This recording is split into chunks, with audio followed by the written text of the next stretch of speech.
We still have 2 weeks until the 2026 NFL draft, but we have plenty more Bengals mock drafts to go until we get there. I'm John Sheeran of A to Z Sports Cincinnati. This is A to Z Sports Cincinnati. If you're new to the channel, please consider subscribing so we can do more videos like this. And if you're following us on whether it's YouTube, TikTok, Facebook, Instagram, wherever you get your short form video content, we'll be covering the Bengals draft before, during, and after all the dust settles at the end of the month. But today we're back at it with another 7-round Bengals mock draft, thanks to the A to Z Sports NFL Mock Draft Simulator. If you missed last week's mock draft where I went over all the settings on how to set up your own mock draft and all the sliders and how you can adjust how the draft goes, go back to that video, go over all the settings as well. I'm just going to dive right into the draft here with the Bengals again, picking 10th overall with our A to Z Sports mock draft board. And let's go ahead and start this thing off. Obviously, no surprise with Mendoza going off the board. Then Arvell Reese, David Bailey. Ooh, the Cleveland Browns trading up for Francis Mauigoa. Caleb Downs goes to the New York Giants. Jeremiah Love goes to the Tennessee Titans, who trade down to 6th overall. Mansour Delane, the quarterback from LSU, goes to the Washington Commanders. Reuben Bain Jr. goes to the New Orleans Saints. And finally, Carnell Tate is a Kansas City Chief. So, looking at the board here, I have some trade offers. I can trade down to the Dallas Cowboys with the 12th overall pick and recuperate not just a 3rd round pick, but also a 4th round pick. That definitely seems to perk my ears up a little bit. I can trade all the way down to the 18th overall pick and get a 2nd rounder. I can trade to the 19th overall pick and get a 2nd rounder, or I can trade down to the 20s. If I can trade down 2 spots and get both a 3rd and a 4th, Dallas very much seems to want probably, in my opinion, the best player on the board in Sonny Styles. Do I want to trade down, though, and potentially lose out on a chance to draft Sonny Styles? This is tough. I do think that in real life, if the Bengals have the chance to draft Sonny Styles, the best linebacker in this year's draft, bar none, who just checks every single box that you could possibly imagine after they didn't do anything at the linebacker position leading up to the draft, I have to assume that they're going to draft Sonny Styles.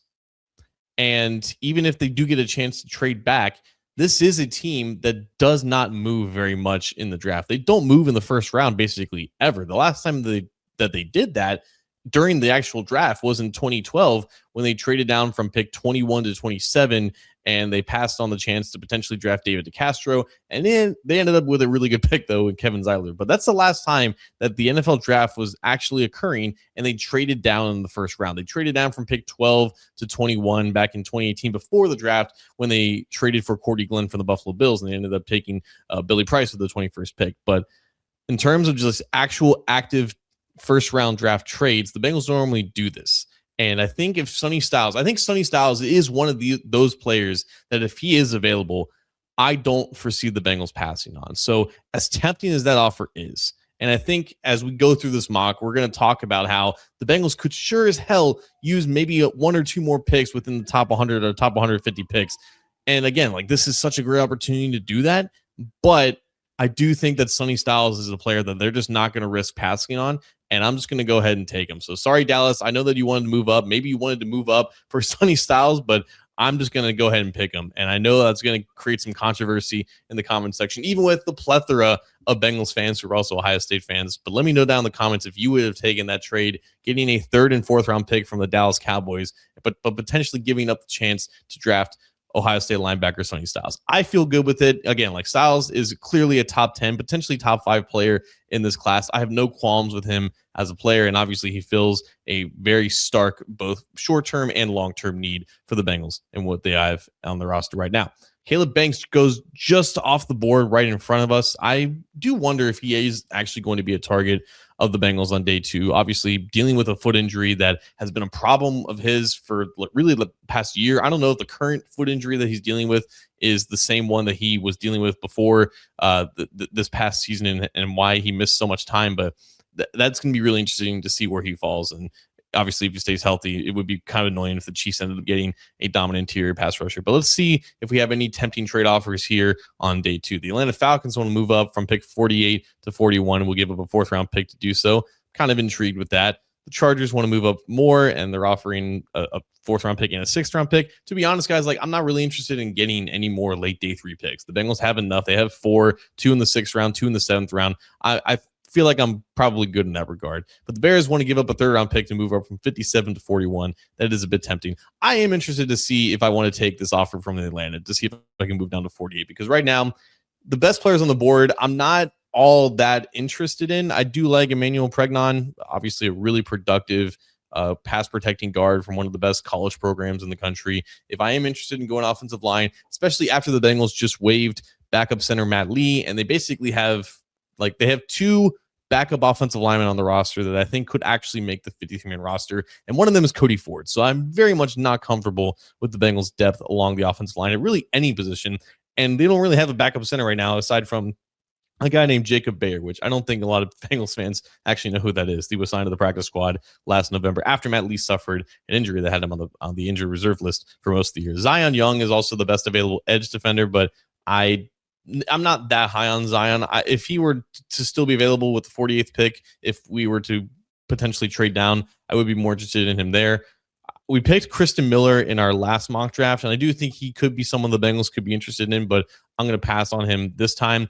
Gabe Jacobs, though, is someone that I'm really intrigued in. He was really productive and really promising at the Senior Bowl, and he's just been a really productive pass rusher during his college career. I was obviously a big fan of what's his name? Johnny Newton, who was the Illinois defensive lineman who came out in 2024. So, that program has developed some players that I've grown fond of, and I think he would be an ideal second round defensive end that the Bengals could invest in. And I do think it is a need that the Bengals need to address before, day 2 of the draft expires. But again, looking at what they've done in free agency over the past 5 days, and how they brought in 2 defensive backs, and Kyle Duggar and Jasir Taylor, and they removed an offensive lineman in Matt Lee. It does change the dynamic a little bit about what the Bengals are probably focused in on doing. So along with defensive end, they're going to be interested in cornerback. Is this D'Angelo Pond's time? Is this Keith Abney time? Because they already drafted Sonny Styles, we're probably not going Jake Galladay. I've wasted enough time. I feel comfortable enough with this board to trade down with the Falcons and pick up an extra 4th round pick with 122nd overall pick. So I'm going to see what the board ends up looking at. The Falcons did trade up to get Zion Young. Not something I probably would have done, but whatever. I still really love what this board looks like, and I'm not really thinking too much. I already talked about Gabe Jacobs. I love his production. I love his at least what he looks like in terms of athleticism on tape. He didn't really test at the combine. He did perform drills at his pro day, but I still am really comfortable with the production profile from Jacobs. I like the tape as well. And again, I think he just fills a need that the Bengals need to fill. They need another pass rusher for that defensive end group that they're forming with Boye Mafe, Miles Murphy, Shamar Stewart. I don't like having Stewart as your 3rd defensive end right now. And I think adding a guy like Jacobs in there to rotate in with Mafe and Murphy and allow Stewart, honestly, more opportunities to rush inside as a situational 3 technique on passing downs. I think he can honestly be your starter in nickel packages when it's 3rd and long, and just have him just shoot up field and just do what I think he's most competent in doing right now as a player. That will give him even more opportunities to succeed and potentially give him some confidence as a player as he develops. As a Bearcats fan, Jake Galladay being available in round 3 is a dream. If they don't address the linebacker position, obviously before the 3rd round, Keith Abney is also someone I think has gone a little bit underrated throughout this process, but really good production in man coverage. A little bit undersized to cornerback, but the Bengals don't necessarily care about size potentially at the position. But yeah, he's an interesting guy to look at. Caleb Tiernan is the best offensive lineman on the board. Obviously fits the size profile. It's 6'8", 323 pounds. I am interested to see if this is where the Bengals would go offensive line, just because, again, the depth at all 3 position groups up front are slim to none at this point. And I look at someone like Brian Parker, who grew up in Cincinnati. He went to St. X High School, a really esteemed football program in the greater Cincinnati area, then went on to play college football for Duke and has this positional versatility in which he played mostly tackle, but he projects to slide inside to guard and potentially even center, right? I think Dane Brugler has him graded as a center, as like a mid-round option. Maybe this is a little bit too early for a guy like Brian Parker, but he's someone that I'm eyeing a little bit. Keelan Rutledge, phenomenal athlete, also has this guard tackle versatility, but can potentially play any spot that you want him to. So, and he also has the size that I think the Bengals are looking for as well. He's an option. I've even heard there's potential buzz about him sneaking into the first round. So this board doesn't necessarily reflect that. I haven't seen him gone earlier in the third round when I'm doing these sims for A to Z Sports, but again, I think he's a definite day two option as well. So those are the offensive line options. I am also interested to see, what defensive tackles are available. Grayson Halden from Oklahoma is off the board, and Daryl Jackson Jr. is probably looking like my best option here. So I'm probably going to wait on a defensive tackle. So I think this is between either finally addressing cornerback, getting Keith Abney to a second round value in the third round, or potentially going into offensive line. I'm going to go ahead and do something that I don't think the Bengals are going to do. I'm going to go back to back defensive players just because, again, I think the Bengals really, really, really want a cornerback early in this draft, and I think the third round might be the latest that they end up doing that. So if we're doing this by realism, I don't think they pass on the Sonny Styles. I think they probably, like, what they do in the second round is very much up for debate, but I think if they don't take a cornerback in the first round, it's extremely likely, almost a virtual guarantee, that they draft a cornerback sometime on day two.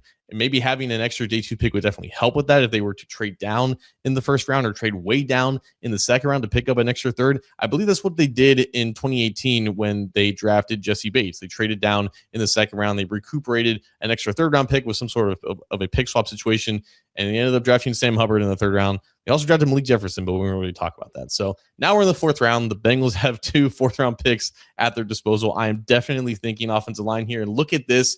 My top offensive lineman on the board, Brian Parker. Let's bring him back home to Cincinnati. Let's give the Bengals some much-needed offensive line depth at least 2 spots. Again, I think he does project better inside, but he at least has that experience playing high-level football at the offensive tackle position. So, all right, now we're at our next fourth-round pick, and we got some really, really tempting options here at the top. I know I already drafted an edge in Gabe Jacobs. I know I've already drafted a linebacker in Sonny Styles, but I'll be damned if I don't want to add another second-level speedster disruptor here in either a Jyshawn Barham or a Harold Perkins Jr.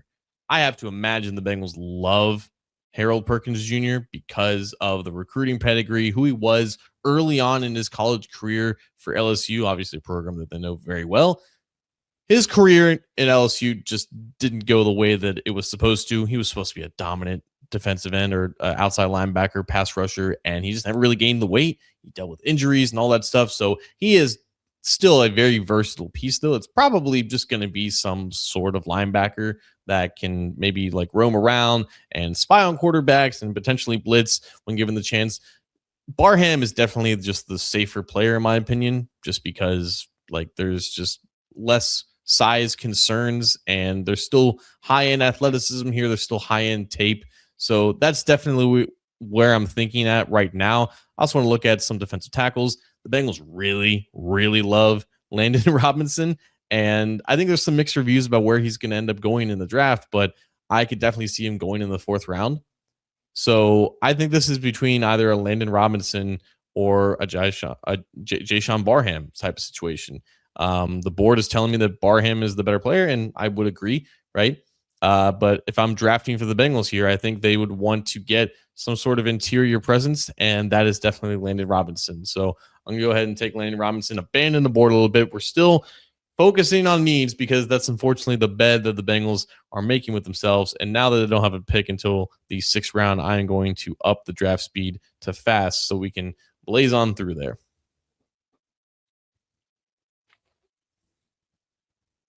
Harold Perkins goes off the board at the end of the fourth round. Jeff Caldwell, Bearcat, goes to the San Francisco 49ers. Zane Duran, who I was also considering as defensive tackle, he is now a Tennessee Titan in this mock draft. I'm also going to remove edge and defensive tackle. I think we've pretty much covered those positions for the Bengals. Drew Aller, top player on the board as we're deep into the fifth round at this point. Man, I bet he wishes his career ended a little bit differently at Penn State and not with injury. God, he was in a lot of those commercials, though. He sure as heck racked up some NIL money. Dazon Stribling, if he were to make it all the way to the sixth round, would probably be my pick here. I don't foresee him lasting that long, but we are only like 10 picks away, so we'll see. Yeah, there he goes. We got some other receivers, though, at the top of the board as we finally reach the Bengals' first of 2 sixth-round picks. And we're not trading back at this point because we have 4 of these picks to go, which are basically priority free agents. When I'm at this point, I do think about skill positions. I think about pass catchers, and I kind of want to just take 2 of them. So I think the best player between like running backs, wide receivers, and tight ends on the board is Eli Raridan, the tight end at Notre Dame. Just a really solid overall player. I know Max Toscana, who I trust with tight end evaluations more than anyone else on this planet. He loves Eli.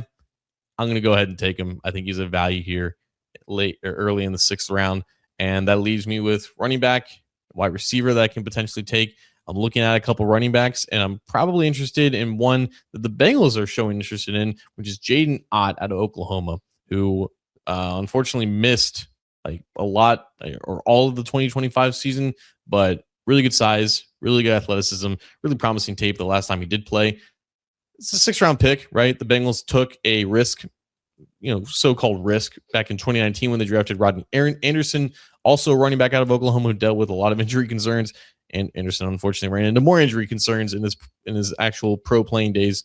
And that pick never really became anything. But, again, it's a 6th-round pick. The Bengals could use some added depth throughout the summer at running back. I'm going to go ahead and roll the dice on a guy who missed all of last year in Jaden Ott, just because tape is still really promising when he is out there and healthy. So in terms of needs, we're talking about wide receiver. We're talking about potentially another defensive back, like a safety.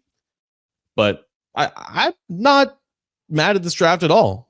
I think it's gone pretty well. Again, like there were times where maybe we would trade the board a little bit for need, but thinking like the Bengals a little bit, that's kind of just how they operate. Caleb Douglas is the wide receiver that the Bengals have shown interest in from Texas Tech. Texas Tech obviously has a plethora of players who are going to be drafted this year. So that's the state of that program. I'm going to go ahead and take Douglas just to get a wide receiver on the board. We got Charlie Jones and Andre Osavach's contracts expiring at the end of the season, so we probably want some long-term depth there as well. And then, let's try to see. You know what? Just because we drafted Sonny Styles, let's go ahead and draft his brother to bookend this draft class. Really put a bow on the class as a whole and just reunite some brothers here. Have the whole Styles family come down to Bengals games. The mom doesn't have to wear contrasting jerseys when their sons play on different teams. Nope. We just need a Bengals jersey. We just need a Bengals jersey with either both their numbers or neither of their numbers and have the name Styles on the back. And that's just going to make everyone in the family proud. So that is going to do it for this week's Bengals mock draft on the A to Z Sports mock draft sim. Let's take a look at the final result. We got a B+ from the AI overlord grader. Not bad. Let's go ahead and see our full summary of picks. Solid showing for the Cincinnati Bengals. Snagging Sonny Styles Jr. at number 10 instantly elevates this roster. Pairing that with Brian Parker at 110 makes this a draft to remember. Hopefully it would be a draft to remember. But yeah, grade A pick for Sonny Styles. I think that justifies not trading down and passing up on him. Brian Parker gets an A- with the 4th-round pick, and we got some B+ on day 2 and, some Bs and Cs throughout the rest of the draft. But again, our trade with the Atlanta Falcons only gets a C. I don't agree with that at all.